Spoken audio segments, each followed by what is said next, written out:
Salut la Team Evolution, aujourd'hui c'est rencontre abonnés et on commence tout de suite avec Enzo. Enzo, ça va? Ça va et toi? Merci pour l'accueil. Nickel, ça va nickel. Eh ben écoute, on rentre tout de suite dans le vif du sujet parce que ton temps est précieux, le mien aussi, et celui des abonnés qui nous écoutent et qui nous regardent est précieux aussi. Exactement. Qu'est-ce que tu fais dans la vie? Je suis maraîcher dans une structure sociale. Je travaille dans les plantes. Tu résides où? Lieu géographique à peu près, un département? J'habite en Haute-Savoie. T'es né sur zone? Je suis immigré. Je suis pas né ici. Elle est pas mal celle-là, faut peut-être couper. Et qu'est-ce que tu pratiques comme sport de montagne?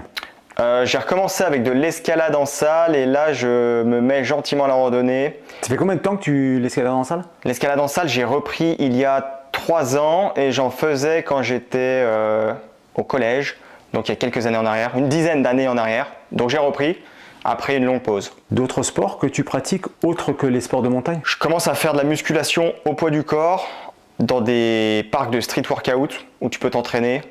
Ah, c'est les nouveaux parcs qu'on voit un petit peu fleurir un petit peu dans toutes les villes là. Exactement, oui, on a la chance d'en avoir un pas très loin, c'est gratuit. Il y a une belle vue, on voit les montagnes, puis ça motive pour la suite. Tu m'as dit que tu faisais de la rando un petit peu hors caméra tout à l'heure. À quel âge tu as commencé à randonner? J'ai commencé à faire de la randonnée il y a une vingtaine d'années en arrière, ça commence à faire longtemps. J'ai arrêté au même moment que tout le sport en général et j'ai repris il y a là quelques années en arrière, tout doucement, avec de simples balades. Et là, cette année, j'ai vraiment recommencé avec des vraies randonnées plutôt accessibles, comme Surcoût par chez nous, là c'est pas mal. Ah, c'est une classique? C'est une classique, un petit peu dénivelé. Moi ce qui m'intéresse c'est vraiment l'aspect cardio, en plus de l'aspect escalade musculation, voilà, histoire de maintenir cet équilibre, en plus de l'alimentation. Ah oui, parce que là en plus, toi qui es dans le milieu végétal, donc là, bah, point de vue alimentation, tu peux combiner les deux. Ouais, j'ai pas d'excuses, obligé de manger des légumes. Mais en fin de compte, tu nous as pas dit à quel âge tu as fait ta première rando? J'ai fait ma première randonnée à l'âge de 7 ans, je dirais. À l'âge de 7 ans. T'es un peu comme les hommes politiques, là, tu détournes un peu la question. Tout à fait, tout à fait. Et actuellement, maintenant, là, en termes de sport, quelle activité tu fais? Mais bon, je sais qu'actuellement, tu es en repos parce que là, tu es blessé. Oui, j'ai trop forcé sur la randonnée. Mesdames, messieurs, achetez de bonnes chaussures de randonnée. Actuellement, je fais donc de l'escalade, du street workout et on va dire, avant de m'être fait cette petite blessure qui va vite passer, de la randonnée au minimum une fois par semaine pour l'aspect cardio que je mettais pas assez en avant dans mes circuits, dans mes entraînements. Je rebondis en fait sur le choix du matériel en fait que tu utilises toi, hein. Si tu peux nous donner ton expérience personnelle suite à cette blessure. Ah oui. Parce que là tu nous as dit là dans ta réponse que en fait c'était dû aux chaussures de randonnée. Alors sans citer de marque, hein, qu'est-ce qui s'est passé en fait sur ces c'est une paire de chaussures c'est la paire de chaussures premier prix? Exactement, c'est la paire de chaussures premier prix que Monsieur Tout le Monde peut avoir, mais qui peut convenir à Monsieur Tout le Monde. Elle me convenait avant, cette paire elle a 10 ans, donc au niveau de la qualité il n'y a pas de souci, ça a tenu. Mais c'est une paire standard pour faire des randos, des balades, pas des vraies randonnées. Là, voilà, là il y avait un peu trop de dénivelé et je pense que c'est vraiment la question de durée. Le pied, je crois qu'il a vraiment pas aimé et je m'en suis pas rendu compte parce que j'étais à chaud et j'ai dû forcer dessus. Il devait être trop comprimé ou alors faux mouvement. Écoute, je sais pas, mais ce qui est sûr, c'est que la douleur est arrivée juste après une longue randonnée avec ces chaussures-là. Ouais, gros. Est-ce que tu as forcé peut-être un peu? Est-ce que tu as été plus... Alors honnêtement, j'ai forcé sur les jambes. Ouais. J'avais mal aux jambes. Les pieds ne ressentaient aucune douleur. Même à chaud, même à froid le lendemain, pas de douleur. C'est le surlendemain. J'ai remis une paire de chaussures, ça s'est déclenché. Ouais, donc en fait, qu'est-ce que tu conseillerais à quelqu'un qui va randonner pour la première fois? De mon point de vue, pour les chaussures. Ah oui, en tant qu'amateur, là tout de suite, je dirais que c'est d'acheter une paire de chaussures qui correspond vraiment à nos besoins et pas d'acheter une paire de chaussures parce qu'elle est super chère ou super bien, que c'est de la marque. Vraiment quelque chose qui nous correspond par rapport à notre activité. Ne peut-être pas avoir peur de mettre un petit peu le prix et puis de l'essayer avant de faire de longues sorties.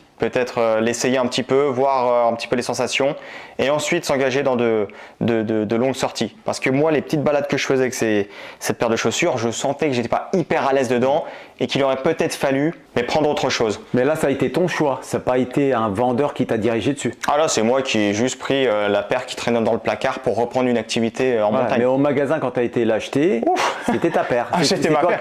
Ah oui. Voilà. Ce n'est pas un vendeur qui t'a conseillé de prendre cette chaussure-là. Non, il n'y a personne qui m'a conseillé. Et puis ça date d'il y a très très longtemps. Donc en fait, tu as fait le choix un peu en coup de fusil, c'est-à-dire que tu as été au magasin, tu as vu la paire de chaussures, tu l'as pris, tu l'as essayé, ça, et t'es parti. Ça, c'était avant, c'est quand je faisais des petites balades, et je pense que cette paire me convenait sur le moment. Et avec le temps, l'usure, peut-être que j'ai grandi un peu, le pied s'est élargi, j'en sais rien.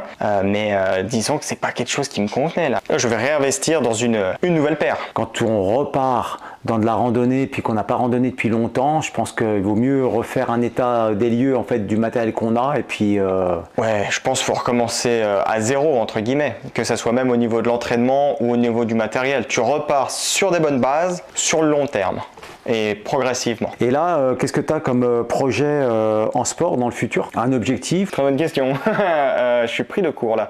J'ai pas d'objectif particulier, plus une envie. Ça serait de faire un trekking, pourquoi pas à Madère, parce que c'est un endroit que j'ai envie de visiter, surtout au moment où il y a toutes les floraisons, parce que du coup là on ferait le lien entre la nature, le sport, l'alimentation, le bien-être en général. Et voilà, juste un petit trekking sans parler de gros défis, juste partir et couper un petit peu avec ici. Au niveau formation, parce que là tu nous parles d'activités de montagne, tu dois renouveler des formations ou tu es à jour ou quand tu es sorti tout seul?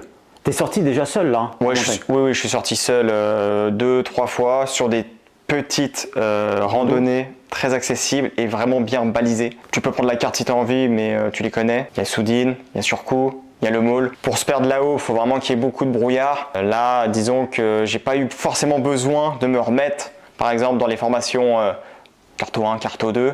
Est-ce que c'est quelque chose que tu envisages pour dépoussiérer un petit peu? Alors, de mon point de vue, ça ferait pas de mal, mais d'un point de vue pratique, j'en ai pas ressenti le besoin.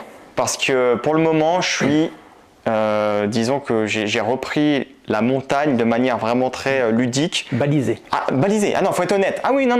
Là, c'est l'aspect cardio qui m'intéresse. C'est pas l'aspect aventure, aller me perdre, je sais pas où, tout ça, et faire de longues randos. C'est juste faire un peu travailler le cœur. Et par la suite, si je commence à envisager de plus grandes randonnées, pourquoi pas m'y remettre, histoire d'être sûr du parcours que je vais prendre finalement. Mais là actuellement non, je vais pas forcément, c'est pas d'actualité. Est-ce que tu te fais coacher ou pas? Non, pour le sport que tu pratiques. Alors non, je me fais pas coacher. J'essaye, je suis un peu mon propre coach, on va dire, en m'inspirant des amis qui font aussi beaucoup de sport, camarades de grimpe, de la famille.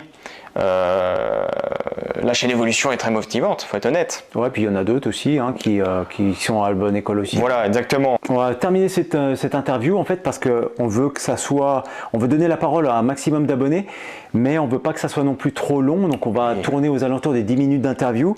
Là, on laisse un petit peu carte blanche. Est-ce que tu veux dire quelque chose? Est-ce que tu as quelque chose qui te passe en tête, comme je sais pas moi, faire passer un message ou voilà. Ah bah oui, tout à fait, j'ai bien un message. Ah vas-y, t'as 30 secondes. J'ai 30 secondes, c'est parti. Top chrono, je dirais que le premier message, c'est on est ce que l'on mange. Donc arrêtez de manger de la merde et essayez de prendre soin de vous. Et puis on n'est pas fait pour rester assis comme je le suis. Là je commence à un peu, voilà, c'est un peu dur. On est fait pour bouger. Donc le mouvement, c'est la vie. N'hésitez pas à bouger, faites-vous plaisir. Et pas forcément la montagne.